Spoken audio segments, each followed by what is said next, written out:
Perfeito. Então, boa noite a todos e todas. Em primeiro lugar, queremos agradecer, né, a participação de vocês, agradecer especialmente, né, ao Mamã, especialmente nas pessoas da Rebeca e da Mabel, que foram acompanhando, né, esse projeto ao longo de toda a sua trajetória, que acabou sendo bastante complexa, né, nessa situação atual.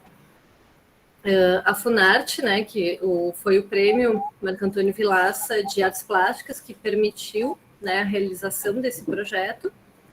E, obviamente, a Marina Camargo e o Franz, né, por terem aceitado participar. Assim, a gente vai fazer uma pequena introdução do que é esse projeto, né, antes de passar daí para uma conversa mais específica, né, com os artistas sobre as obras.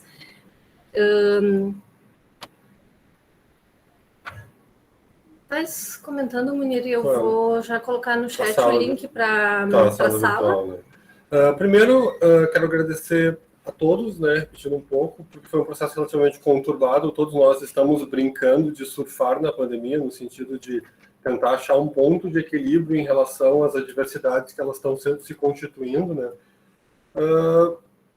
O que a gente vai fazer vai ser rapidamente, a gente vai comentar a importância desse prêmio, que a gente considera fundamental, e a sua manutenção. A gente vai comentar da curadoria desse projeto chamado Autonomia. A gente vai também depois, na sequência, que cada um artista envolvido faça um comentário sobre o seu trabalho, que eu acho que são trabalhos muito promissores e tem narrativas, tem histórias muito interessantes a serem contadas, né? Começando sobre o projeto em si. Ele se constitui na doação de 3 obras de 3 artistas, que um é a Il, constituída por Laura Catani e Munir Campos, que somos nós, o Franz e a Marina Camargo. São trabalhos muito distintos. O trabalho do Franz é um trabalho que passa de uma fotografia, de um conjunto de fotografias feitas na Capela Dourada. Obviamente a gente vai falar de forma mais profunda, eu faço um resumo agora, em que alguém rasurou a cara de soldados romanos na pintura da Capela Dourada. Então, são pinturas que o Franz amplifica, mas elas são micro detalhes do todo, né? E tem esse conceito, que eu acho um conceito interessante, que é esse palimpsesto, esse apagamento de soldados romanos de uma pintura que contém Jesus Cristo, né? A não preservação dessa imagem. O trabalho da Marina veio de uma residência que ela fez na Inglaterra, e é um trabalho que teve um grande tempo de maturação, em que ela observou, mas é um vídeo, e que ela fala sobre o processo de entropia, o conjunto de modificações que uma região específica sofreram. E o trabalho da Il é uma escultura inspirada na tradição charrua, que são de índios do Rio Grande do Sul, que é uma bolhadeira, e em cada uma das pontas dessa bolhadeira tem uma cabeça decepada. São cabeças... Depois a gente comenta um pouco mais daí sobre o porquê, né, desse trabalho e essas escolhas. Acho que a gente não entra tanto em detalhe agora. Eu acho importante, primeiro, fazer uma certa formalidade, mas é uma formalidade muito relevante, é a gente entender a importância do prêmio Marco Antônio Vilaça. Ele é um prêmio da Funarte, a nossa 13ª edição, se eu não me engano, ou 9ª. Agora eu não me lembro qual o número. Eu sei que foi a edição de 2019. Sim. E aí também tem essa questão, né, desse longo trajeto, né, entre a seleção, né, do projeto e a sua execução.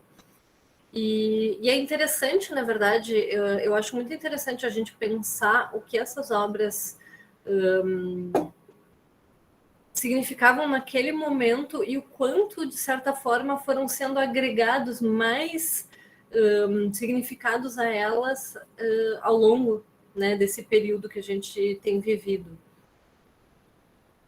E a importância desse prêmio no sentido de conseguir relações de troca e preservação de acervos, né? Ele é um prêmio efetivamente para a constituição de acervos de instituições brasileiras. Ele é um prêmio, eu acho, muito eficiente, é um prêmio muito auspicioso, muito promissor, porque ele efetivamente permite que artistas contemporâneos estejam em diversos acervos numa relação muito complexa. Eu fico muito feliz que esse projeto ele traga um recorte de artistas do Rio Grande do Sul para estar um acervo de Recife. Quer dizer, essa relação que se estabelece entre outras linhas transversais que são diferentes um pouco desse fluxo natural, desses rios já sedimentados que a gente tem no fluxo cultural brasileiro, eu acho muito importante. A gente ficou muito feliz quando esse projeto foi contemplado, exatamente por nos permitir isso, assim. E o fato de que não é apenas uma aquisição de acervo, assim, a gente teve muito cuidado para que efetivamente se tornasse uma ação curatorial. Quer dizer, os 3 trabalhos, eles têm um diálogo muito intenso entre si, que é uma coisa que a gente vai falar na sequência, e que permite uma preservação de uma identidade. Ele faz a preservação de um recorte não só identitário, a gente fala muito sobre apagamento, sobre palimpsesto, sobre destruição nesses 3 trabalhos, e ao mesmo tempo em que ele faz um recorte geracional, assim, é um conjunto de artistas que vem trabalhando de forma continuada e são muito relevantes no Rio Grande do Sul. Então, essa preservação dessa poética e desse núcleo específico em um acervo distante do acervo nosso de origem é algo que nos deixa muito contentes. E é fundamental que esse tipo de troca ocorra. O que é o projeto? Né? Basicamente, a gente tem um foco muito grande, a gente está falando de 2019. Eu acho que ele pega um ímpeto que misturava essa disposição de resiliência misturado com uma grande desesperança. Quer dizer, naquele momento, todos nós estávamos muito perto de algo de desespero, efetivamente, assim. Então, o projeto ele tem um pouco sobre isso. Ele é claramente a ideia passional de destruição. O trabalho do Franz tem muito isso, o trabalho da Il tem muito isso. Por exemplo, uma das cabeças decapitadas é a cabeça de João Batista, que é, obviamente, plenamente um trabalho de uma dimensão sensual e de morte, esse Eros e Thanatos, essas 2 forças construtivas em ação, que eu acho que é um pouco aquilo que a gente estava querendo construir nessa curadoria, assim. Ao mesmo tempo, eu acho que existe um jogo muito interessante entre destruição e reconstrução, né? Uma das cabeças é de Obatalá, que é a entidade que cria, né, as cabeças e os destinos. No trabalho da Marina, a gente tem essa zona industrial, esses escombros que vão sendo unidos para construir algo que aos poucos vai quase se tornando algo que pode ser confundido com algo natural. Então a gente tem esses ciclos, né, de resgate, de apagamento, de destruição, de reconstrução, e tudo isso de certa forma está presente, né? Eu acho que eu consigo compartilhar aqui. Eu vou abrir a sala. Eu acho interessante a gente fazer essa visita brevemente, né? Tem o link ali no chat, mas eu vou abrir aqui só um instantinho. Deixa eu ver se eu consigo abrir. Enquanto isso, a Munira, acho que vai comentando um pouco sobre os outros elementos do projeto, porque a própria exposição, na verdade, ela é um dos elementos, né, um desdobramento desse projeto, no sentido de que existe essa doação para o acervo, né, mas essa exposição ela inclui outras obras, né, dos 3 artistas, e ainda tem uma previsão de uma publicação. Acho que foi muito interessante, assim, porque quando o projeto ele previa uma exposição dessa doação no Mamã. Efetivamente, esse processo foi se alongando, a agenda foi toda se complexificando em relação ao próprio Mamã, os translados, até um certo momento em que a gente optou por, de forma consensual, de criar uma sala virtual para fazer exposição. Inicialmente, a gente veio com uma proposição de fazer uma sala neutra, uma sala relativamente abstrata, um cubo branco qualquer, e achei muito interessante porque o próprio a Rebeca e a Mabel trouxeram a ideia da gente fazer efetivamente um fragmento do Mamã para a gente fazer exposição. A gente achou essa ideia muito interessante porque efetivamente a exposição passa a ser no Mamã, conforme era previsto, e ao mesmo tempo a gente cria uma sala virtual que fica disponível para exposições posteriores, né? Essa sala virtual ela tenta reproduzir de uma maneira bastante realista o que é a entrada do Mamã, o que é a sala. Foi feita pelo Bruno Borne, que é um parceiro nosso de vários projetos, e a gente ficou bastante satisfeito com a construção da sala, assim, tanto que a gente acabou incorporando outros trabalhos e ocupando o lado externo da sala para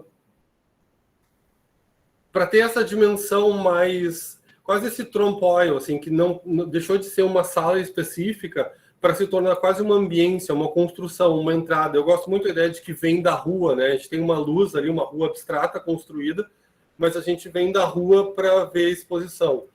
Esses 3 trabalhos que vocês estão visualizando, só bota ali. Esses 3 trabalhos são efetivamente os trabalhos que constituem a doação do projeto da Funarte, né? O vídeo da Marina, o conjunto de fotos do Franz e a escultura da Il.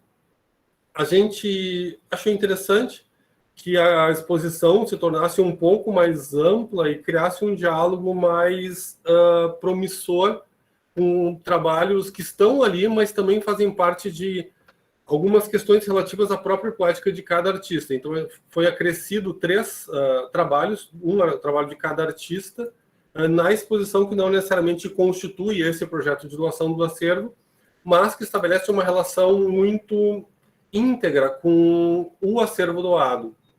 Então, esses que a gente está visualizando agora são 3 outros trabalhos, e o trabalho do Franz, na parte externa, são trabalhos que fazem exclusivamente parte desta exposição. Aqui, claro, eu estou passando rapidamente, né? Mas, na verdade, depois é possível se aproximar de cada obra, né? Ter uma visão mais próxima delas. Tem informações sobre as obras, tem como acessar o link do vídeo, né? Então, aqui é apenas uma visita rápida, né? Para vocês entenderem, né? De que espaço é esse que a gente está falando. E um pouco como funciona, né, essa navegação. Convido todo mundo a acessar depois e olhar com mais calma. Essa exposição ficará aberta até abril, né? Então tem um bom tempo. E talvez acho que fosse interessante agora a gente passar individualmente a palavra para a gente cada um comentar os seus trabalhos. Né? Passamos para Mabel. Olá, gente, boa noite. Boa noite. Em primeiro lugar, eu agradeço a cada um dos artistas pela disponibilidade. Tem uma coisa que o Munir falou, que eu acho que é extremamente importante da gente ressaltar, que é a questão da importância do Prêmio Marco Antônio Vilaça, no sentido de que a gente vem há alguns anos tendo um encurtamento, vamos dizer assim, de ações de fomento para as artes e para a cultura no nosso país. E o Prêmio Marco Antônio Vilaça, infelizmente, também foi um desses que sofreu, mas a gente vê ali ainda a Funarte segurando, mesmo que com recursos muito menores, mas ainda mantendo essa premiação. Então, para a gente foi super importante receber esse prêmio ainda em 2019. A pandemia atrapalhou nossos planos, né, de possibilidades de uma exposição no lugar, né, no Mamã. Eu não sei, acho que algumas pessoas não são de Recife, acho importante dizer que, primeiro, que o projeto ficou super incrível, assim, quem conhece o Mamã, realmente está o Mamã ali, né, aquela entrada que é de frente para o rio, que não dá para ver nessa visita virtual, mas cada detalhe do chão e do trabalho, uma reprodução do trabalho de Aloysio Magalhães, que dá nome ao museu, né, na entrada, né, e cada detalhe desse espaço ficou muito bem representado. Eu achei que a exposição ficou muito bem montada, inclusive, super bonita, parabéns a vocês. E tem uma outra coisa que o Munir fala, que eu acho que dialoga muito com o que a gente vem pensando e discutindo internamente no museu, que é a questão dos apagamentos, né? Em diversos momentos, com gestões diferentes, o Mamã se olhou e repensou a partir do próprio acervo, da construção do acervo, discutiu a própria instituição, mostrou as fragilidades, inclusive, desse lugar, né, com todas as... A gente está falando de um museu municipal, na cidade do Recife, no Nordeste do Brasil, com todas as dificuldades, fora desse eixo muito visto, que a gente costuma saber, São Paulo, Rio de Janeiro, onde grandes recursos chegam e circulam, né? E a gente aqui no Nordeste, muitas vezes de fora e brigando ali por tantos recursos e reafirmação desses lugares. Mas o Mamã, ao mesmo tempo, eu diria que é uma das instituições mais importantes da cidade do Recife e no Nordeste também. O Mamã é uma instituição que tem um reconhecimento internacional, inclusive, mas ainda assim sofremos um bocado, né? Então, eu super agradeço aos artistas, porque acho também que essa participação nesse prêmio tem muito, né? Tem muito de doação de cada um dos artistas, ainda que eu entenda o interesse de estar nas coleções, né? Por ser importante para cada um, para a trajetória de cada um, mas ainda assim, se a gente pensar, poderiam estar em outros lugares e poderiam estar também, enfim, recebendo em troca, né, outros montantes, né, diferentes do que em 2019 o prêmio já tinha sofrido também, né? Tivemos momentos muito melhores dessa premiação. Então, a gente agradece especialmente a essa doação dos artistas e, obviamente, no dia de hoje, que a gente inaugura a exposição virtual, acho que essa similaridade ali com o nosso espaço faz dessa exposição diferente de outras que a gente já fez, inclusive, virtualmente, né? Coloca realmente no lugar de uma exposição montada no espaço do museu, então, acredito na importância disso. Né, mas a gente, apesar de chorar um pouquinho, os cortes, né, no nosso setor como um todo, mas ao mesmo tempo hoje é dia de celebrar a abertura de mais uma exposição no museu, na instituição, e eu agradeço a cada um de vocês que está aqui com a gente para essa conversa.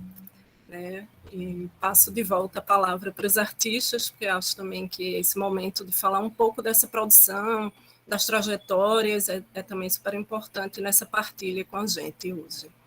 Obrigada. Obrigado, Mabel. A gente fica efetivamente muito feliz, assim, a gente gosta muito do fato de que ecoa, né, o nosso sentimento de forma bastante sincera em vocês, o que para a gente é muito legal, assim. E temos um grande desejo, né, de poder depois tornar isso algo presencial, ainda que diferente em outro momento, enfim, mas realmente é um desejo que temos. A gente gostaria agora de passar para a segunda fase, que seria um momento em que cada um artista comenta um pouco sobre o seu trabalho, um leve panorama, como é que esse trabalho se desenvolveu, sua poética, qual elemento constituiu, né, a forma de exposição. Marina, eu gostaria de começar por ti, por gentileza. E acho interessante falar sobre o Humberto Alves, mas também comentar, né, o outro trabalho que está nessa exposição. Oi, boa noite a todos. Vocês estão me ouvindo? Sim, tranquilo. Tá.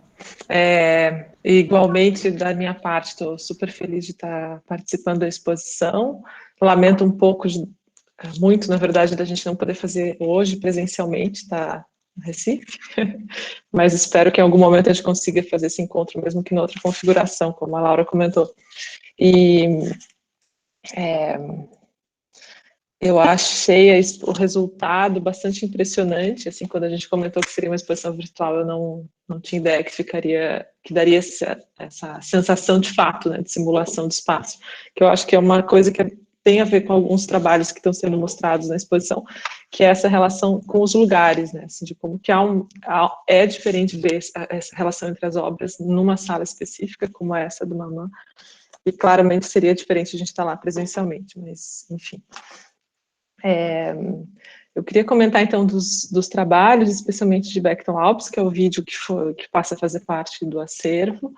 É um trabalho que eu iniciei em 2012 e demorei alguns anos para concluir. Ele foi finalizado e tomou a forma que tem hoje em 2018 só. E, então, eu posso dizer que é um trabalho que me ensinou muito. Assim, né?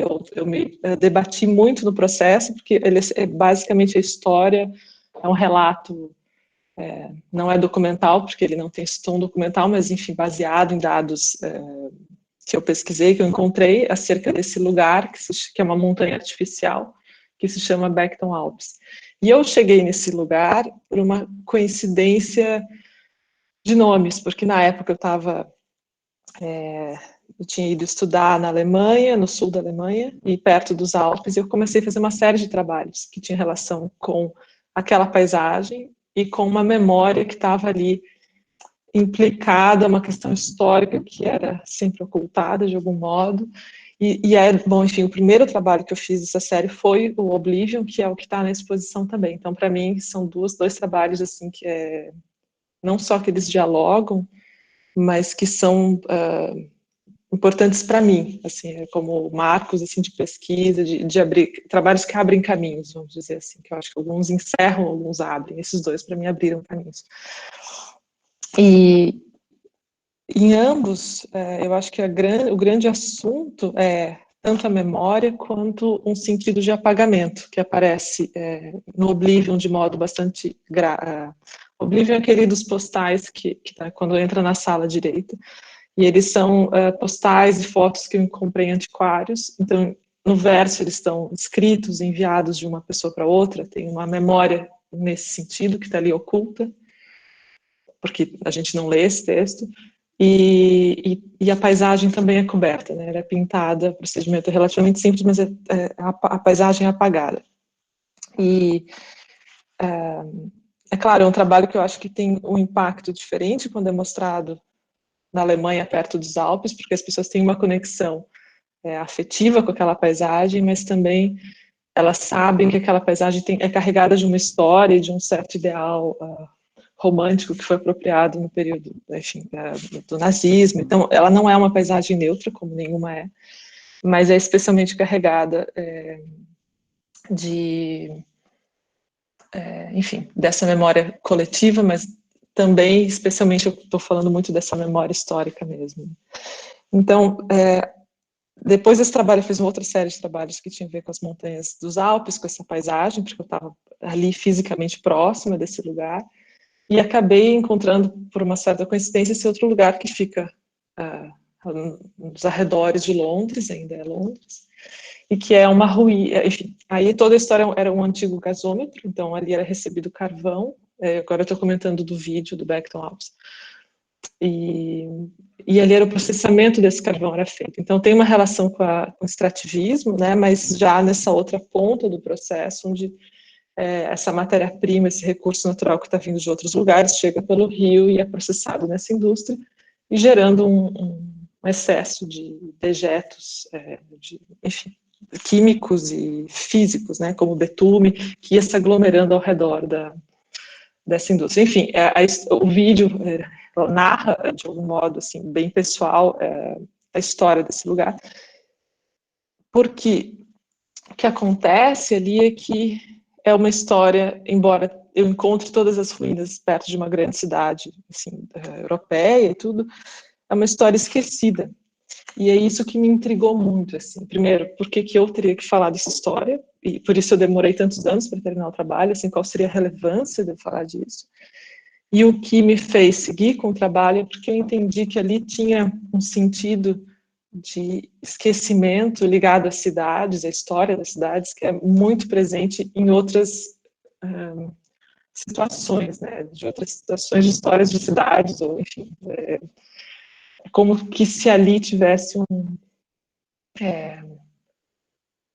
algo que se desdobra de um pensamento que eu percebi, que é essa história, né, de como, por que algo que acontece vira história com H maiúsculo, ou ela vira uma história que é para ser esquecida, como que as cidades são reorganizadas, né, as ruínas, o que se deixa destruir, o que se deixa esquecer, o que se quer lembrar.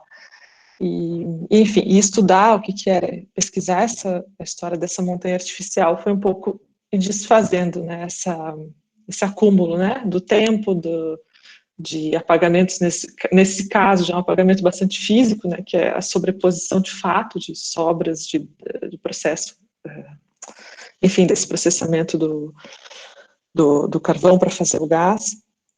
E então o apagamento aqui ganha um sentido talvez mais extenso, que é não só falando de uma memória, né, coletiva, que é essa de quem julga como que as coisas são lembradas ou esquecidas na história de uma cidade, uma memória coletiva, e de fato da sobreposição física, né, das sobras para esconder algo, né? Então, enfim, são essas as questões que os dois trabalhos, as duas pesquisas me trouxeram e que seguiram comigo, enfim, em outros trabalhos futuros. Então, para mim, é muito bonito ver esses dois, o encontro de Oblivion e Beckton Alpes nessa exposição, e de colocar, especialmente Beckton Alpes, em diálogo com os trabalhos do Io e do Franz, que eu acho que também desdobram outras ideias, né, de apagamento, de memória, enfim. Acho que cada um pode trazer um pouco da história. Eu acho que está bem, assim, como uma introdução, a gente pode conversar, se tiverem, enfim, para não virar um monólogo. Bom, acho muito legal, assim, porque esse projeto talvez tenha nascido muito pelo trabalho do Franz, né? O Franz, ele colocou uma dimensão in situ em que essa curadoria acontecia, quer dizer, ele passou a ser um certo sol e que a gente passou a girar em torno, assim, sabe?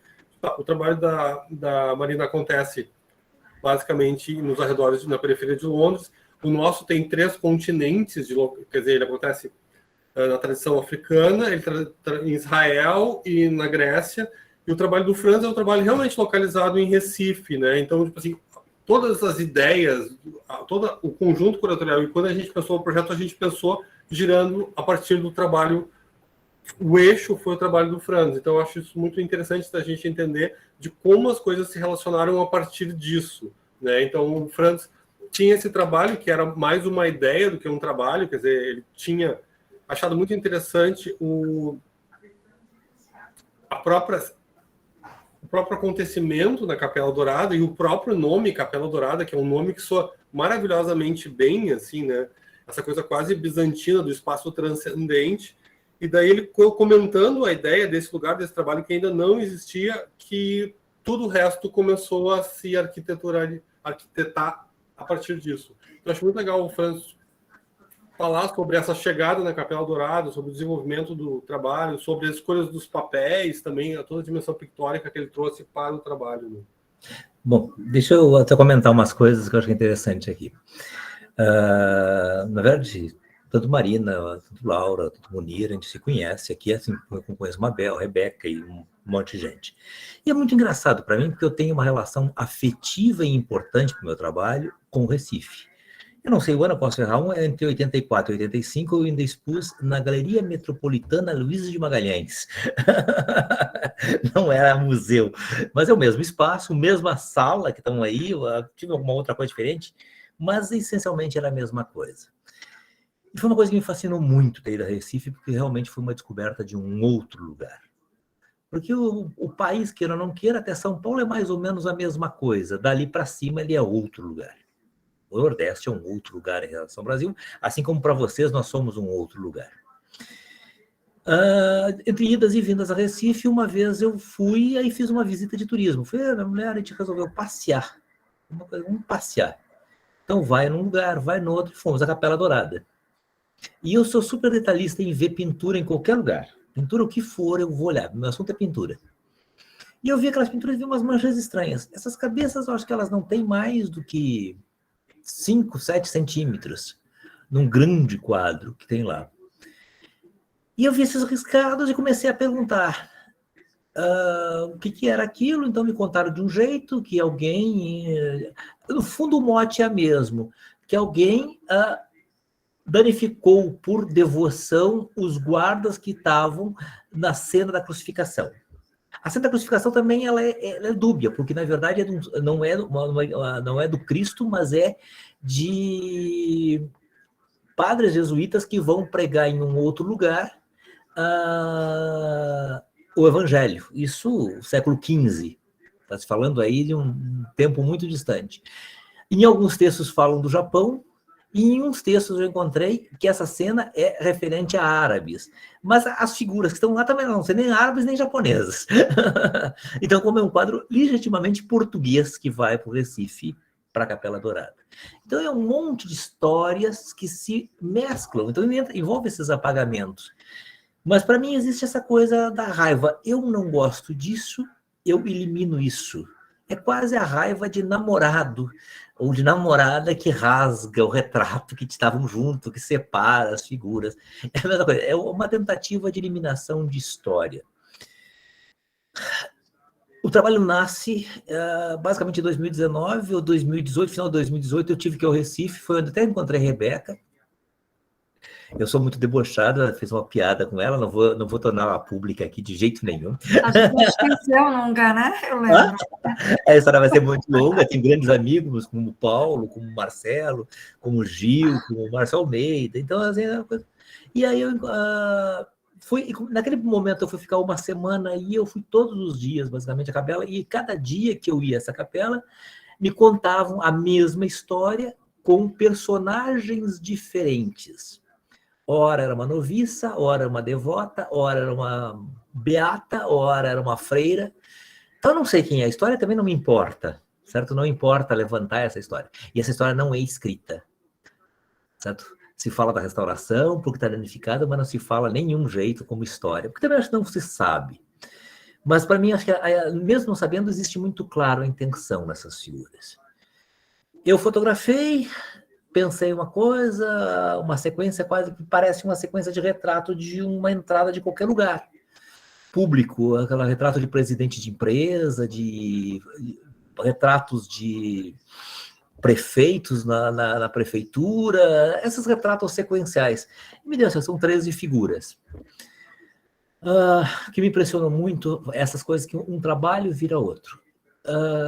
Eu tinha uma ideia de ampliá-los, trabalhar, pensar em pintura. Quando eu consegui ampliar em papel, eu disse, não, isso tem que ser tela, porque tem uma relação melhor, ou seja, eu gosto da viagem. O trabalho ele te diz, eu tenho que fazer assim. Quando tu faz assim, ele dá errado, ele tem que fazer de um outro jeito. E tu tem que andar no trabalho para ele acontecer. No fim, é uma impressão digital, uma foto, mas é uma foto toda trabalhada com verniz, então ela também está quebrada por cima, porque o verniz parece uma pintura antiga. Há pouco, eu acabei expondo ele na exposição que eu fiz aqui no Farol Santander, uma exposição Transversalidade, como um dos núcleos, e todo mundo quase que veio falar comigo não reconheceu como impressão digital, veio falar comigo como uma pintura diferente que eu estava fazendo. Então é maluco isso, por quê? Porque um tratamento. Então eu gosto dessa coisa das histórias que se permeiam. Essa coisa dos espaços. A Marina falando da Alemanha, um trabalho que orienta na Inglaterra, o Munir e a Laura com coisas que vão envolver também 3 culturas. Esse trabalho também envolve uma pintura portuguesa, que pode ser uma cena do Japão ou do Marrocos, eu não me aprofundei muito na história, e que está no Recife. Então é tudo muito... Essa coisa, eu acho assim, isso é muito retrato dessa mobilidade do ser humano ao longo da existência humana, ou seja, da onde é que a gente é, para onde é que a gente está, para onde a gente vai, o que a gente é. Eu gosto disso. E, ao mesmo tempo, é muito uma realidade de hoje. do que eu não gosto ou elimino, que é uma realidade dessa política, é uma realidade das pessoas. Eu acho assim, eu gostaria muito que ainda neste governo se conseguisse fazer uma exposição. Por quê? Esse trabalho, para mim, tem um tapa de luva na cara de muita gente pensar nisso. E a coisa do prêmio, para mim, é importante, foi muito importante, é muito importante, que é conseguir ter ido no Recife e perceber uma coisa que vários amigos eu falei que nunca perceberam, que aqueles quadros eram danificados. Porque toda aquela suntuosidade da Capela Dourada atrai para ela como um todo, mas não por seus detalhes. Ela é tão rica, tão enfeitada, tão carnavalesca, que não se percebe o detalhe. Ela é muito do barroco, né? O barroco é isso. E isso me agrada muito. E junto, agora a Laura colocou um outro trabalho que eu expus aqui, que eu venho trabalhando há muito tempo. Quando pensamos a exposição para o Recife, o Munir acho que conhece algumas coisas, ele e a Laura, eu acabei apagando vários catálogos também de amigos do Recife. Então, vários trabalhos de amigos documentados. Esse aqui é um trabalho que está aqui na exposição Transversalidade, que é uma sequência de fotos de um livro que foram todos manipulados por mim, com solventes e tal, e depois ampliados via o procedimento digital. Então, todas essas complexidades me interessam pensar. Eu só queria aproveitar nessa história, como é engraçado, o Munir acompanhou muito bem essa história, escreveu a história, e quando se escreve a história, para ele tem um cunho romano da crucificação, e não tem. Tem um cunho que pode ser japonês ou árabe. Eu gosto muito dessa coisa. Isso me impacta porque, assim, eu descobri uma coisa de uma história do Recife da qual eu não sei quase nada. Eu tenho muitos amigos, mas eu efetivamente não sei. Eu estou distante do Recife. Ao mesmo tempo, o Munir poder levar para aí um trabalho que tem muito a ver com a nossa cultura. A Marina, que é daqui, mas que está na Alemanha, que traz uma outra coisa. E essa coisa, isso me agrada. Isso foi de Maceió, só botar. Até de Maceió, eu achei que tu era daqui. Como tu há tanto tempo aqui, eu encontro tanto aqui. Eu nunca imaginei que tu era de Maceió. Nunca li também o currículo, não peguei para fazer isso. Mas acho assim, isso me agrada. Eu acho que tem uma coisa bonita, uma coisa que agrega, uma coisa que cresce. Bom, então era assim, eu falei um pouco do trabalho, por ser bem amplo, não fui técnico, não interessa nesse momento, mas assim, se as pessoas querem saber, cabe a pergunta, cabe a Mabel, cabe a Rebeca, cabe a vocês como companheiros de trabalho também perguntar e falar disso como um todo. Eu tenho uma pergunta para a Marina que eu acho importante aqui. Aqueles cartões postais são os postais? A gente deixa as perguntas todas para o final daí. Tá, a gente faz um serviço da apresentação, mostra e depois a gente faz uma série de comentários, de perguntas e sobre cada um trabalho individual, tá? Perfeito. O nosso trabalho chama-se Trindade. Trindade, obviamente, ele brinca com essa complexa relação que a religião cristã estabeleceu entre o Pai, o Filho e o Espírito, né, do tipo o Espírito Santo, que são unos e são separados, e muita tinta teológica já foi gasta para explicar essa diferenciação que é una. E esse trabalho ele tem uma origem interessante. Assim, a gente começou em 2017 a ficar muito fascinado com a bolhadeira. A bolhadeira é esse instrumento indígena, né, que originalmente ele era feito com 2 pedras e couro, uma trama de couro. A versão de 3 pontas ela é uma versão já que se dá na inter-relação entre colonos europeus e indígenas. E a gente fez um trabalho em 2017 que era uma versão muito grande de uma bolhadeira chamada Aracne. Brincava um pouco com a Louise Bourgeois, nessa ideia de uma forma meio aranha, meio instrumento montado, meio arma que prende. Porque é curioso, tem até uma aranha que usa um instrumento parecido com uma bolhadeira. Ela pega a sua própria teia, gira na sua pata e pega insetos. Ela faz uma bola pegajosa na ponta e ela gira isso para atrair um determinado tipo de mariposa, se não me engano. Então, e se chama aranha bolhadeira. É absolutamente fantástico. Daí, em 2000... Fala, Lúcia. Temos uma bióloga... O feromônio que ela insere, que ela coloca também para atrair as mariposas. E em 2017 teve um trabalho que nos é muito caro, chamado Qual é o Nome do Meu Irmão, que eram 3 cachorros que, muito Cérbero, né, o cachorro guardião das zonas da mitologia grega e do mundo subterrâneo, né? Ele foi feito como... parecia um pouco... lembravam cabeças de Dobermans meio descarnados, e essas cabeças pareciam emergir do chão, mas elas estavam conectadas com... de onde saía exatamente não era claro, né? Quase como se fosse uma coleira, ao mesmo tempo algo preso direto na própria cabeça. Conectando então essas 3 cabeças, fazendo uma grande bolhadeira. Também eram cordas muito longas, então jogava com essa figura, né, que ao mesmo tempo parecia ser um cachorro de 3 cabeças, cujo corpo estivesse abaixo do nível do solo, ou então essas 3 criaturas separadas, mas unidas por essas cordas. E esse trabalho ele nasce de uma história que a minha mãe contou de um filho dela, que é o meu irmão anterior, que não nasceu. Quer dizer, ele foi abortado por a história que é contada no trabalho, num texto.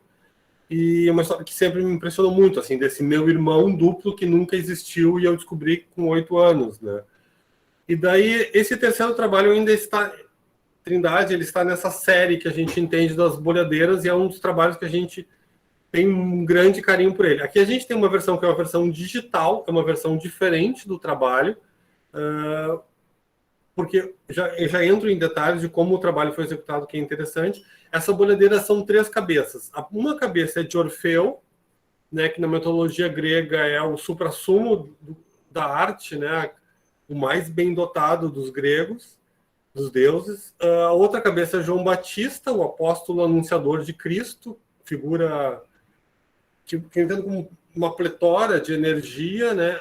E são 2 cabeças destruídas, são 2 cabeças que são decepadas, são 2 corpos em que há essa secção, né? Uma pelas bacantes, no caso de Orfeu, e outra pela ação da Salomé, pelo pedido da Salomé, João Batista. Tanto que ele é muito mais representado na história da arte decapitado do que em qualquer outra situação. E ele é quase uma figura sem corpo. De alguma maneira, a gente queria... Esses trabalhos foram muito influenciados, essas decisões foram muito por alguns conflitos de presídio de 2016, 2017, com decapitações que aconteciam em grupos de facção, né? Então, essas imagens de cabeças decepadas como represália era uma imagem muito forte para a gente, ao mesmo tempo a gente não queria ser tão explícito e entender esse processo, né? Porque a decapitação, ela é simbolicamente muito forte, né? Ela tem essa ideia, por um lado, de separar mente e corpo, né? Porque afinal a gente identifica muito a cabeça como o lugar do pensamento, da identidade da pessoa, e o corpo como vinculado mais a uma coisa mais basal, mais instintiva, então faz essa separação. Ao mesmo tempo, é uma destruição, né, no sentido de que, bom, obviamente é algo fatal, mas ao mesmo tempo se preserva essa cabeça quase como um troféu, né? Tanto que existem vários momentos históricos em que a decapitação é algo muito significativo, né? A Revolução Francesa ilustra. Diga, né? E daí nos era muito caro nesse trabalho que o trabalho tivesse uma própria negação de si. Quer dizer, então, 2 cabeças que representassem a destruição tinha que ter uma cabeça que fosse no viés contrário. E, na verdade, foi uma conversa com Ayrton Heráclito, né, que se estava conversando sobre orixás. E sobre esse trabalho. E sobre esse trabalho, obviamente, a gente estava comentando especificamente, né, desse trabalho, porque tinha um pouco essa vontade de unir, né, diferentes culturas que são influentes para nós, né? E ele falou sobre essa figura de Obatalá como o criador das cabeças, né? Não necessariamente da cabeça enquanto forma, mas da cabeça enquanto identidade e, sobretudo, enquanto destino, né? Enquanto um caminho a ser seguido. Então tinha esse aspecto, o Teseu ou Perseu? Sempre esqueço. Da Medusa. Perseu. Tá. tem esse aspecto que é muito clássico na mitologia grega, que Perseu usa a cabeça de Medusa como arma. Então nos interessava usar essas 3 cabeças nesse aspecto de bélico, né, de instrumento bélico, de uma arma, que é a boleadeira, e ao mesmo tempo tinha essa relação territorial que se estabelecia entre uma cabeça, esse mundo antigo, né, esse mundo pré o descobrimento da América, uma cabeça na África, uma cabeça na Ásia, uma cabeça na Europa, unificada por esse instrumento indígena, né? Então, esse subjaz, essa conexão do velho continente através dessas cordas que unem ao mesmo tempo que é uma arma de construção, na nossa concepção, de unificação. Só comentar também brevemente que esse outro trabalho chama-se Emergências, e é um trabalho que, na verdade, apesar dos registros terem sido feitos anteriormente, foi um trabalho criado durante o primeiro ano da pandemia. Então, foi interessante para nós trazer, né, essa obra. Ela traz essas mãos emergindo da água, né, em cada um delas, nem sei, mal e mal visível, né, nos outros 2 um pouco mais. E, de certa forma, embora sejam imagens que a gente julga muito bonitas, eles têm um pouco essa ideia, que era a sensação que a gente tinha naquele momento, né, de estar sendo levado pela correnteza, né, de certa forma, de estar numa situação que não se sabia para onde se ia, não se sabia como sair daquilo, né? Então, essa ideia de emergir, de tentar sair dessa correnteza, de tentar vir para a superfície, foi algo bem significativo, assim, nesse momento, né, para nós. É um trabalho que é muito inspirado num livro clássico do século XVI e XVII, que fez grande sucesso, chamado... Era sobre os naufrágios portugueses, histórias trágico-marítimas portuguesas. Então, uma série de relatos que eles passavam no formato de cordel e virou um livro clássico, tem uma edição portuguesa recente. Então, tinha essa ideia de naufrágio, essa ideia de atravessar o Ocidente, o Atlântico, mas, ao mesmo tempo, também tinha um pouco de pensar sobre a pandemia e essa dificuldade respiratória. Acho que é isso, só queria agradecer também a Lúcia, no sentido dessas fotos, que nos ajudou muito na realização dessas fotos, dessa série, que é um outro trabalho, e esse é uma releitura desse trabalho. Ela ajudou na produção e bateu boa parte dessas fotos. A cara dela, de quem não lembra disso, é um outro trabalho em que eu estou de vestido vermelho dentro d'água, agora sim. São detalhes disso. Essas foram feitas na pré-produção daquele trabalho.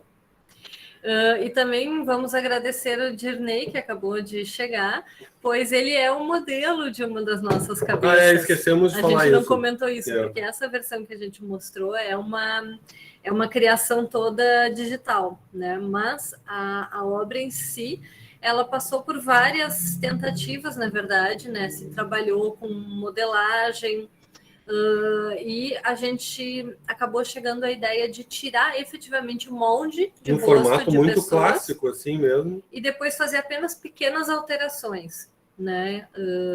Acrescentar cabelo, mudar, botar uma barba, enfim. Então, nesse caso, Orfeu foi a Isabel Ramil, é uma mulher, né? Tipo, a gente acha que tem essa força criativa, essa potência feminina que era interessante. João Batista, este que vos fala, né, com uma barba, ficou muito engraçado, me sinto muito lisonjeado de ser a cabeça decapitada de João Batista, e o Dirney Obatalá, ficou muito legal também. Porque ganhou esse aspecto muito realista, né, como a gente usou hoje, elas são cabeças muito humanas, com imperfeição de pele, com espinha, com cravo, né, diferente de uma coisa digital que é mais manequim, assim, né, elas são realmente cabeças humanas decapitadas. Qual é o material do trabalho? Quais são os materiais? Essa versão ela é em resina, corda de algodão e argolas de metal. Mas assim, a cada poro daquela pele, assim, sabe? Ficou muito legal. E, gente, eu acho que é isso. Acho que agora passamos para a terceira fase, né? Acho que é uma conversa entre nós, alguns aspectos. Que eu sei que o Franz tinha uma pergunta para a Marina, então acho que a gente começa por aí, e daí deixamos bem aberto para quem quiser perguntar, pode ser, podem levantar a mão ali para falar também, ou mandar pelo chat também a pergunta. Marina, eu já ia, naquele momento, partir para a pergunta. Eu vi aquela dos postais, eu só fiquei numa dúvida. Aquele são os próprios postais ou é uma imagem digital dos postais? Bem simples.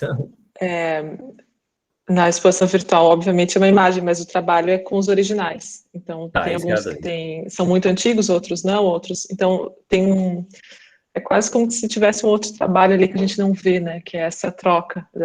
Ou são fotografias de álbuns, ou uma pessoa mandando para outra lembrança de umas férias, ou porque estão com saudade, ou porque... Enfim, e alguns no período da guerra. Enfim, é bem interessante, assim, o verso, mas é original. Então, eu comprava no antiquário e destruía, de algum modo, né? Assim, para falar desse apagamento, tinha que destruir. Eu não conheço esse trabalho, mas particularmente me emociona, e acho que Mabel e Rebeca, pelo menos, podem ter noção. Marcelo Silveira também um trabalho também que vai ter um outro resultado e uma outra intenção, que é também com uma série de postais, e que ele remontou, reapagou, riscou, remodelou esses postais, que eu acho bem bacana. Tem uma conversa bem próxima do teu trabalho, e tem importância o texto que está atrás também. Mas é nessa coisa, assim, não importa ler, importa a presença do texto. Eu achei bem, me bateu na hora que eu vi. Bom, conversa com você. Eu queria te perguntar, assim, porque esse foi um trabalho que levou muito tempo para acontecer, assim, né? Tipo, para te chegar no formato vídeo e tu ter ele como resultado, foi uma série de desdobramentos, uma série de pensamentos, uma série de adequações, de transformar aquela relação que tu estabeleceu com aquele lugar em efetivamente um objeto artístico, aqui um vídeo, mas que podia ser muitos outros, né? Esse vídeo tem um aspecto curioso, daí eu faço um pequeno preâmbulo, que é o fato que todos os nossos trabalhos acabam tendo uma certa dimensão metafísica. O trabalho do Franz, muito explícito isso, né, por ser um quadro religioso. O nosso também estabelecer essas figuras que são em si mitológicas, mas passam também. E o teu trabalho de uma maneira muito distante, muito diferente nesse aspecto. A maneira que tu usa para contar ele é quase como se tu fosse uma deidade.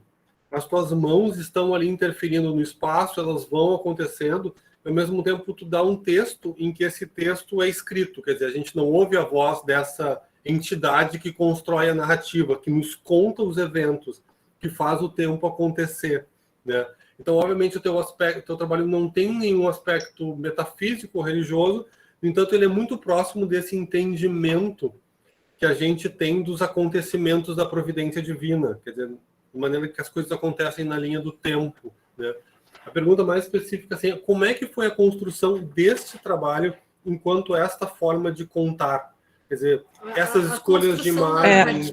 Eu acho que ela é super definidora do trabalho, né? Então, como foi isso?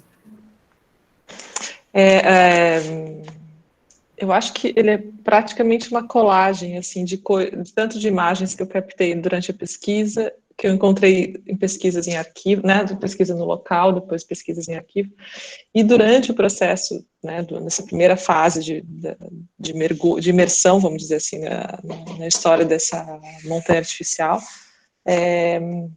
eu queria remontar era um princípio para mim que eu nunca mostraria a imagem dessa montanha, né? Então eu estou falando desse lugar que a gente não vê, dessa montanha que nunca é vista. Então um modo que eu pensei em fazer foi construindo dentro de um aquário que eu uso, então eu construo a montanha, desmonto, construo e desfaço. Uma simulação, né? Só que a montagem, como ficou, foi pensada anos depois. O tempo que demorou, talvez seja total, não sei, eu acho que foi uma questão de encontrar o tom de uma narrativa que não era uma questão presente no meu trabalho até então, uma narrativa, né, linear, assim, para um vídeo, uma narração de fato de uma história. E para mim a questão dessa, você tinha comentado comigo, Munir, no outro momento sobre a deidade, e para mim não, eu entendo que pareça, mas para mim é a questão de, tem vários trabalhos que tem isso, assim, que é o que eu consigo produzir dentro do ateliê, no espaço de 2 mãos que eu consigo pegar e filmar, colocar a câmera aqui e filmar do modo bastante simples. Isso para mim é muito importante, manter o processo de algum modo simples e factível, né, como coisas que eu posso fazer ali, e dali, daquela dimensão, poder de repente a gente perder a perspectiva, né, perder um pouco a noção de perspectiva, de relação de tamanho, de escala, e ela parecer uma paisagem enorme, daqui a pouco reduzir quando eu tiver a mão, ver que está realmente, né, uma mão que está ali mexendo naquilo. Então, é muito nisso, assim, de manter algo como se fosse revirando mesmo uma gaveta, revirando a terra, revirando algo que possa ser feito, né, nessa distância, assim. Então, é mais pensando nisso totalmente mundano, na verdade. Eu entendo essa referência que tu traz, de que pode parecer uma deidade, tal, mas na verdade é algo extremamente de outra ordem, eu acho. Menos a origem vem desse outro lugar. Também recomendo olharem no site da Marina, que tem uma parte que é justamente dedicada a essa parte de pesquisa, né, que tem toda uma coisa de documentos de trabalho, que é muito legal, né, de acompanhar. Eu acho incrível, Marina, tipo, tem uma grande teatralidade nisso, sabe? Me parece quase alguém que está contando para uma outra pessoa uma história e de repente começa a usar todos os objetos que tem no seu redor para contar isso, sabe? Eu acho isso fascinante, assim, porque de alguma maneira vem quase das primeiras conversas ainda sem linguagem, na frente da fogueira, em que se começava a usar objetos para substituir a linguagem como instrumento. E ao mesmo tempo é super preciso, assim, sabe? E eu fiquei muito surpreso quando eu vi o vídeo a primeira vez, que é o fato daquelas legendas, e eu comecei a ouvir uma voz, isso que me surpreendeu, sabe? Que não era tua, mas ao mesmo tempo aquelas letras tinham voz e falavam dentro da minha cabeça, como toda legenda fala, obviamente, mas ali sem estar ilustrando um tom, sabe? Sem estar ilustrando uma voz ou uma língua estranha. Eu achei assim, muito fascinante esse aspecto do vídeo, né, do teu filme. Eu acho que é legal ouvir você, enfim, pessoas que viram, né, encontraram o vídeo num outro momento e agora a gente pode conversar depois de anos. Isso foi há 4 anos atrás, eu acho, a primeira vez que vocês viram.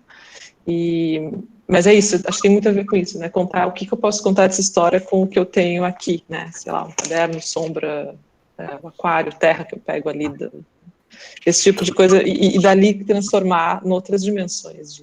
Tem outros trabalhos, sei lá, um que eu fiz que vai construindo um céu numa igreja, e também é feito no espaço do ateliê de 1 metro por meio, enfim, algo que eu consiga produzir nessa dimensão e expandir para algo que possa ser, inclusive, ter dimensão, sei lá, cósmica, né, assim, eu acho bem fascinante. Eu acho que o que está por trás disso é esse modo de ficar esticando, experimentando, ajustando o que pode ser a representação, né?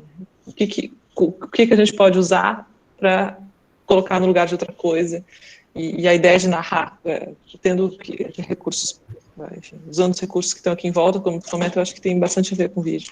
Agora, a demora para fazer o vídeo, eu acho que tem...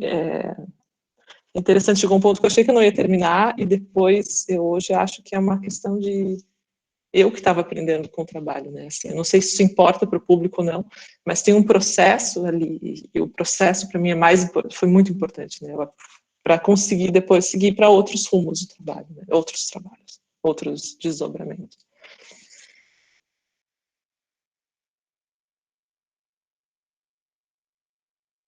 Eu sou muito fã desse trabalho, Marina. Eu entendo ele como uma técnica que para mim é muito promissora, sabe? Do tipo, eu quero fazer um vídeo como esse, que não tem nada a ver com esse, tu entende? Do tipo, essa lógica narrativa, sabe? Para mim foi muito bom ver isso. Franz, queria te perguntar uma coisa. Tu é um pintor, né? Conhecido na nossa cidade como um pintor clássico, já com uma longa trajetória, que faz um bom tempo que tu abandonou a pintura, né? Eu acho que a Capela Dourada, ele é essa pós-pintura, vamos usar essa linguagem tão acadêmica, assim, né? Que tu está muito mais interessado em desfazer, ou olhar, ou ver o quanto a pintura acontece em uma série de elementos, que sejam nos apagamentos, sejam nas rasuras, sejam nos palimpsestos. Então é muito interessante, porque a Capela Dourada, tu é um pintor que mandou alguém fotografar e escolheu, né? Do tipo, tá ali, do champianamente, tu tá apenas dizendo isso é o meu trabalho. Né? É engraçado, assim. Tu falou uma coisa agora e eu me dei conta de uma história se a gente pensar em tempo histórico. A minha primeira exposição é em 1982, Museu de Arte do Rio Grande do Sul. Em 92, eu já não pintava mais. 92, 93. E eu continuo apresentando pintura. Todo o trabalho tem todo um procedimento, mesmo os solventes, nas coisas que eu estou fazendo agora, tem esse procedimento de trabalhar com pintura, cuidar do jeito, do movimento, da pincelada com o solvente, com uma tinta que já está num lugar. Esse Capela Dourada é uma pintura, da qual ela está pronta, mas ela não é a pintura feita lá na sua origem. Um outro trabalho são as pinturas que são simplesmente telas colocadas durante anos e anos dentro de um ateliê, e da qual vou me apropriar, vou recortar, mas não vou fazer nada. E aí tem essa coisa, é quase que um trabalho de vagabundo. É um trabalho de preguiçoso. Mas eu acho assim, é muito mais. Desculpa a brincadeira, eu não sou do mundo acadêmico, especificamente, não passei pela academia, mas basicamente eu acho que assim, a coisa é um trabalho onde o pensar sobre é muito mais potente do que o fazer. Isso me interessa mais. O olhar e pensar rápido sobre alguma coisa me interessa mais. O olhar e, sabe, tentar dali tirar coisas, daquilo que eu estou vendo. É muito engraçado que eu fico o tempo todo pensando, eu fiquei tentando descobrir o que tinha atrás lá da Lúcia, fiquei pensando no Dirney, quando o Nelton ficou espiando, eu fico pensando na coisa da imagem. Eu não estou preocupado que ela... Mas eu estou assim, tentando achar coisas. Se isso na minha cabeça vai virar outra coisa, não sei. Mabel, a mesma coisa, assim, eu faço toda uma análise, uma leitura. Por isso que as pessoas dizem que não se deve mostrar muito em live o que está atrás da gente, porque isso fala muito da gente. Então, acho que tem muito disso. Então, é uma pintura que não é feita, mas eu passo, é maluco, assim, durante a pandemia, entre apagar e coisas, eu devo ter produzido uns 700 trabalhos. Acho que não todos são bons. Eu produzo no volume. Deste volume se separam coisas. E aí eu dependo. No trabalho dessa Capela Dourada, alguém que fotografa, eu fiz uma foto de celular, aí as fotos não têm qualidade, aí um amigo vai lá fotografar como favor, aí quando o trabalho é aprovado, eu pago um fotógrafo para ir lá fotografar, tem que pedir autorização para a entidade, para tudo mais, botar equipamento para poder fotografar. Eu tenho que confiar no outro resultado que ele me traz como verdade. Todos os trabalhos têm essa coisa, a presença do outro muito, muito forte, e isso me interessa profundamente. Acho assim, eu gostei muito de ver a Marina falar de ela trabalhar num espaço. Eu trabalho num não espaço. Eu há muitos anos não tenho mais ateliê. Eu tinha, aí me tiram daquele lugar para fazer outra coisa, eu vou para outro lugar, eu vou carregando minhas coisas, mas ao mesmo tempo eu tenho ateliês em São Paulo que estão produzindo coisas, eu tenho ateliê no Rio, eu tenho ateliê em Porto Alegre, eu tenho ateliê em Curitiba, estou montando um ateliê em Vitória, uma pessoa que está pintando lá, ateliê não, está lá forrado e pode arredondar. Ao mesmo tempo eu vou a Recife, descubro coisas, trago, isso tudo vai virando trabalho. E vai virando processo de pensamento. Isso me interessa. Então, assim, tem uma coisa bem particular aí do trabalho. Eu não sei se eu respondi, porque eu sou um cara que começo a pensar e vou falando. Munir às vezes larga... Encadeando uma coisa na outra, né? Eu vou encadeando uma coisa na outra.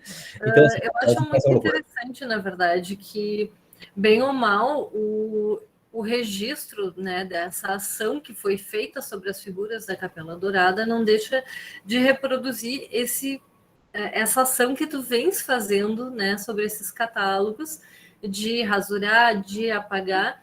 Mas daí eu acho que tem uma questão bem interessante que é totalmente diferente daquele apagamento, né, que tem ou um senso de justiça ou um ímpeto de ódio. O teu não, ele é para construir outra coisa, né? Então essa coisa de, na verdade não atua mais tanto como pintor, na verdade não, eu vejo ali um trabalho de pintura muito significativo. Eu não atuo como pintor naquela coisa da palavra ofício.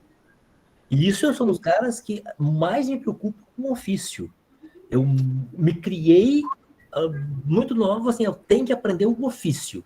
A partir do momento que eu entendi o ofício, que eu sei tudo do ofício, tanto que muita gente vem me consultar, faço isso com o que faço, as pessoas que me conhecem, pessoas de longe, me ligam, tipo assim, Francis, eu preciso executar tal coisa, assim, o que eu faço, que material eu uso, tranquilo, isso para mim é muito importante. Por que é importante? Quando eu fui pensar esse trabalho, eu fiquei pensando, tá, mas se eu botar um verniz, que é um verniz antigo, tipo da Mar, eu vou ter os problemas de um verniz antigo numa tecnologia muito nova, que é uma impressão digital. E se eu exagerar, e quando eu fiz uma impressão digital numa lona, que é uma lona mais parecida com um linho, que ela não tinha elasticidade, não rachou. Aí eu fui para uma lona contemporânea, uma lona moderna, que eu consegui fazer os trincados parecendo uma pintura antiga. Então, assim, eu tenho que... E esse trabalho, na verdade, assim, isso, lamentavelmente, a exposição virtual não tem como perceber. A Laura e o Munir viram, quem veio à exposição em Porto Alegre viu, mas a Mabel, a Rebeca e todo mundo que viu, em momento oportuno, no Mamã vai ter isso e vai conseguir entender do que eu estou falando. Então, assim, eu gosto dessa coisa, mas eu não preciso ser o cara do ofício. Eu até tem uma coisa que eu ouvi no Recife, do Marcelo Silveira, que eu adoro, é assim, começa a fazer alguma coisa.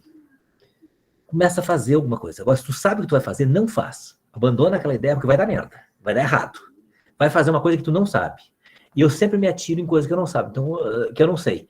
Eu tenho ideia técnica do que eu posso fazer, mas em que aquilo vai redundar, eu não sei. Então eu tenho que começar a testar.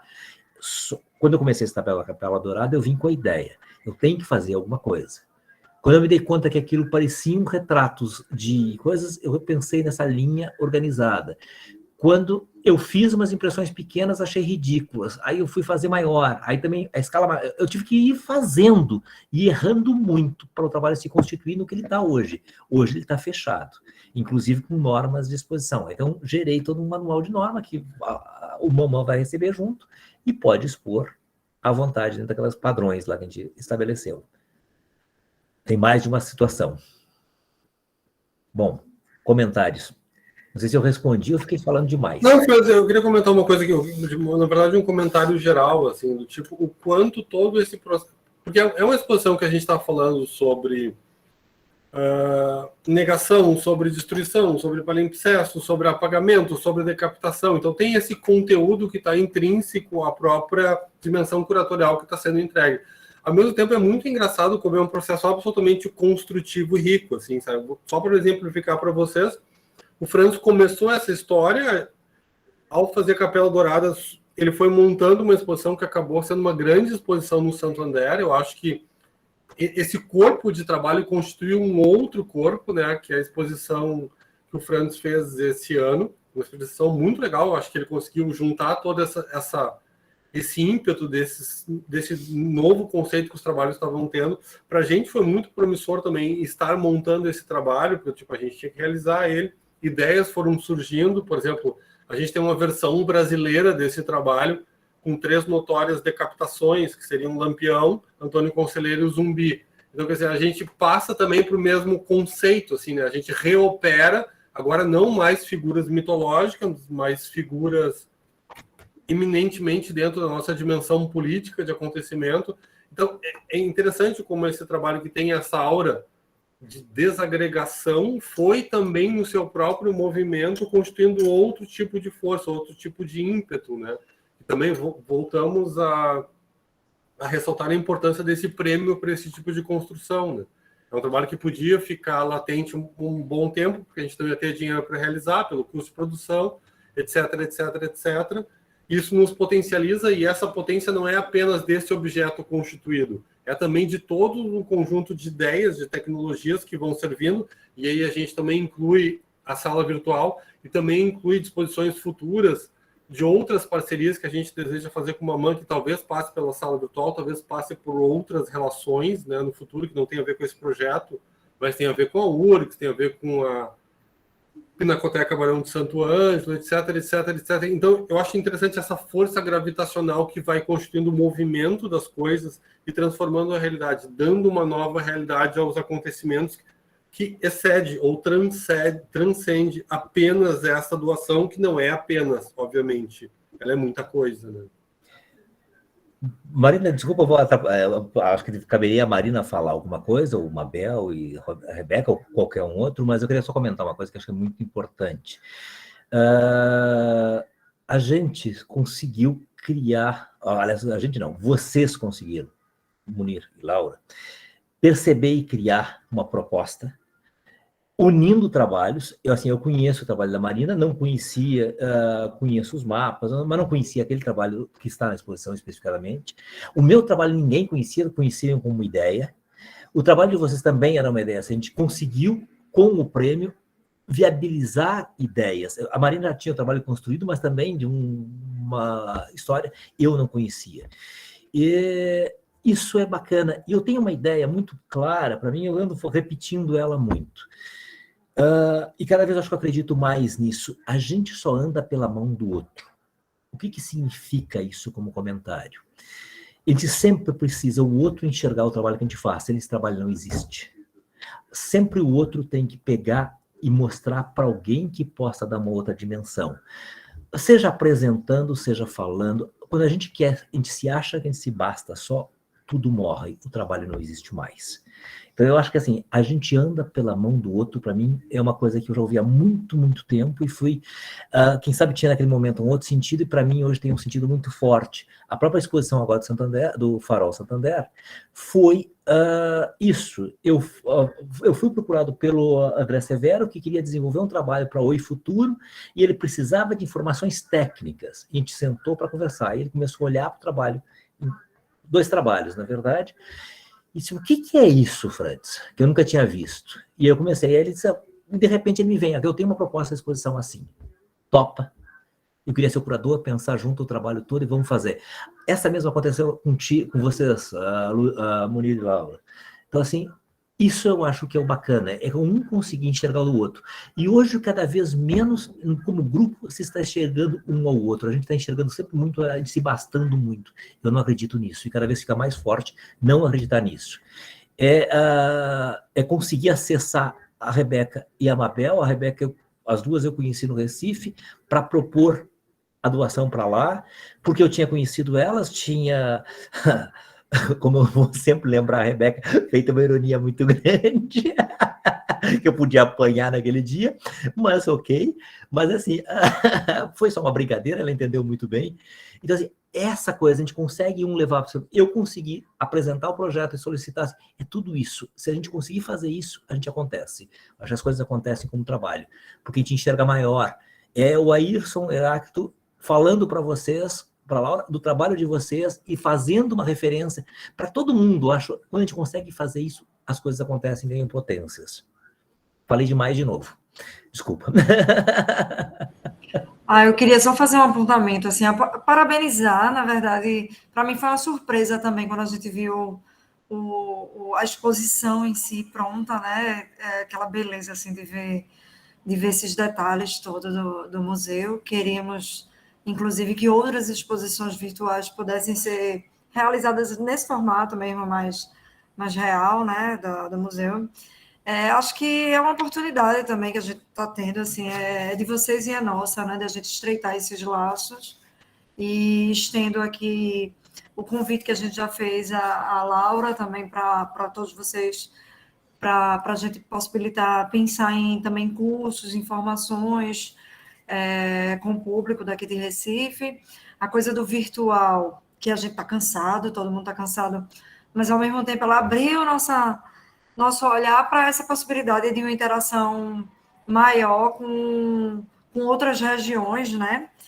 Então a gente aproveita para ir estreitando esses laços de Rio Grande do Sul, Pernambuco. Acho que laços abertos já é um caminho assim que já foi aberto também com o Marcelo Coutinho, grande professor que foi daqui da Universidade Federal de Pernambuco, hoje está na Paraíba, né? O Marcelo, que é paraibano, e que tem uma relação já com o Rio Grande do Sul, e que vem propondo também, sabe? Tem proposto coisas assim, então a gente aproveitar para estreitar ainda mais esses laços, né? Eu não conhecia o trabalho de vocês, e aí achei maravilhoso, né, essa oportunidade. Agora eu fiquei com uma dúvida em relação à plataforma, porque eu não entendi.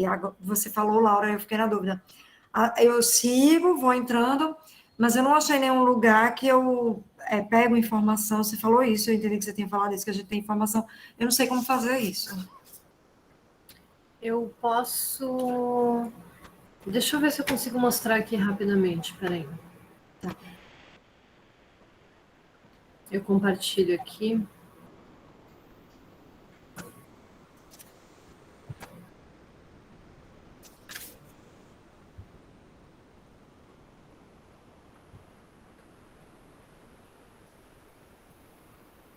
Aqui, por exemplo, né, tem o vídeo, tem esse i. Clicando aqui, aparecem as informações sobre a obra. Onde que tinha o i? Peraí. Aqui no cantinho do lado da obra. Em princípio, Sim, vi agora. do lado de cada uma delas tem isso. De então cada conjunto tem isso. Né, não individual, né? Por exemplo, do Franz vai ter um só para a série inteira. E depois aqui, clicando no vídeo, né? Abre o vídeo também. Ele abre numa nova janela. Então tem essa possibilidade, assim, né? De acessar aqui, ó, aparece o i, que é das informações dessa obra específica. E também a gente terá conversas com o educativo também em breve, né? Que é um processo que eu acho que vai ser bem interessante, assim, comentar sobre esses vídeos também. Eu convido a Marina e o Franz para colaborar nesse processo, nessa conversa, que eu acho que vai ser bem legal, porque a gente pretende, nesses 4 meses que está previsto o projeto, a gente ter uma intensa divulgação, porque estamos muito orgulhosos da realização, quer dizer, do projeto como um todo, né? Então, para a gente interessa que ele tenha essa vida frutífera.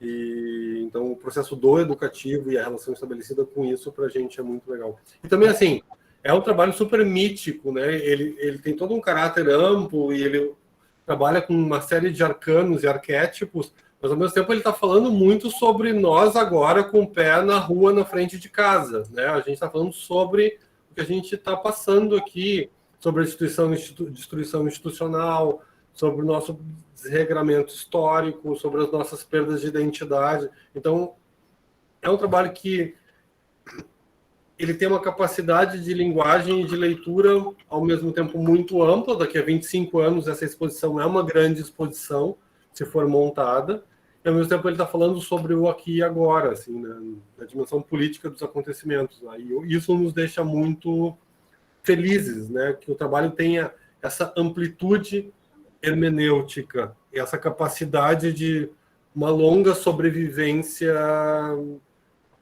e sua relação estabelecida com o acervo e sua relação estabelecida com o futuro. São trabalhos que a gente sabe, ou a gente tem um grande desejo, a gente entende que eles não envelhecerão, né? E isso eu acho muito legal, assim, sabe? Queria agradecer a presença do publicativo. Oi, Mabel. É isso, né? Bem rapidinho, só um comentário assim de que para o Mamã, na verdade, toda a instituição museu tem como um dos pilares, né, de sustentação a questão educativa, formativa, mas no Mamã a gente leva isso muito a sério. O setor educativo é um setor extremamente atuante. A gente tem recebido propostas interessantíssimas, né, do pessoal do setor educativo. Né? Atualmente ele é formado por uma coordenadora, Natália Vieira, uma educadora, Maria do Carmo, mais um grupo de estagiários profissionais em formação que são extremamente dedicados à pesquisa, dedicados a pensar a melhor forma de como a gente vai provocar no outro esse processo de reflexão a partir do que está exposto aqui. O educativo ele não é um repetidor de textos curatoriais ou de conceitos pré-fabricados. Esse é um setor realmente que tem levado bastante a sério essa questão de formar o outro, né? de discutir com o outro e de escutar o outro. Por onde entra também os questionamentos e as dúvidas do nosso público. A gente trabalha muito ainda nessa formação, a formação do público mesmo, né? A formação visual, conceitual e reflexiva do nosso público. né? Então, a gente tem total interesse de continuar discutindo, inclusive com cada um de vocês, artistas. Já fica o nosso convite para uma conversa com as pessoas que compõem hoje o setor educativo do museu, mas, posteriormente, a gente também quer acessar. A gente recebe grupos, escolas, enfim, outros grupos que a gente vem discutindo internamente a melhor forma de fazer esse atendimento virtualmente nesse momento, mas, posteriormente, pretendemos também na própria casa, né, com as obras numa mostra no espaço do museu. E eu queria aproveitar esse finalzinho para pegar também um pouco da fala do Frantz, quando ele fala desse construir coletivamente. Isso tem sido também uma prática nossa do museu, a construção de relações e de pontes com outras instituições, com outros parceiros, né? A coisa vai acontecendo nessa coletividade, eu também acredito dessa forma, Frantz. E aproveito mais uma vez para agradecer a cada um dos artistas e cada um de vocês que veio para essa conversa com a gente. Com certeza, muito obrigada. Eu acho que essa construção coletiva é algo para nós muito importante, né? Então, ficamos muito felizes de poder contribuir com isso. E, bom, só temos a agradecer realmente, né? Mais uma vez, ao Mamã, à Funarte, aos artistas e todo mundo que está nos acompanhando aqui. Fica o convite para visitar a exposição e, em princípio, né, teremos, acho que em janeiro, talvez mais uma conversa. Então, vamos seguir reativando, né, esse espaço virtual e torcendo para que em breve ele seja presencial. Bom, deixa eu comentar uma coisa. Eu queria agradecer a Mabel, a Rebeca, por terem conversado a coisa e aceitado, Mabel, os trabalhos no Mamã. Eu acho que foi o começo de tudo, porque se não fosse isso, não seria possível o Munir fazer o projeto, não seria possível eu e Marina e o Will, o trabalho do Will, do Grupo Marina, da Laura e do Munir, estar no acervo, ou seja, o começo está na aceitação por tua parte, Mabel. Acho que isso é muito, muito importante. Então, assim, muito obrigado. E, para mim, é muito, muito importante ter um trabalho no Mamã, porque o Mamã significou muito lá no passado, na época ainda metropolitana, e da qual eu tenho grandes memórias, mas não tenho uma documentação. Coisas da época, típicas da época do começo dos anos 80. Bom, obrigado a vocês e obrigado à participação de todos. E espero poder nos reencontrar de um jeito ou do outro. Obrigada. Gente, eu também queria agradecer, só reforçando. Obrigada, Mabel, Rebeca, Laura, Munir, Franz e todos que estão hoje com a gente. Bom, seguimos nas próximas conversas, né? Acho que a gente fica em contato durante esse período de exposição e espero que depois também. E o Bruno Borne por ter montado a exposição, né? Sim, e parabéns ao Bruno. Pelo trabalho com o Bruno, verdade. O detalhismo dele, tipo, essa coisa obsessiva que ele tem, que é chato enquanto a gente convive, mas é muito bom quando o resultado está pronto. Então, parabéns ao Bruno. Vocês não teriam essa exposição se não fosse o Bruno. Bom, certo? É isso, pessoal. É isso, então, gente. muito obrigada. Obrigado. Vou interromper a gravação lá. Obrigada. Boa noite. Rebeca, eu perdi. Boa noite. Depois me passa. Nem na Babel, não, Rebeca. Perdi. Perdeu o quê? Teu número de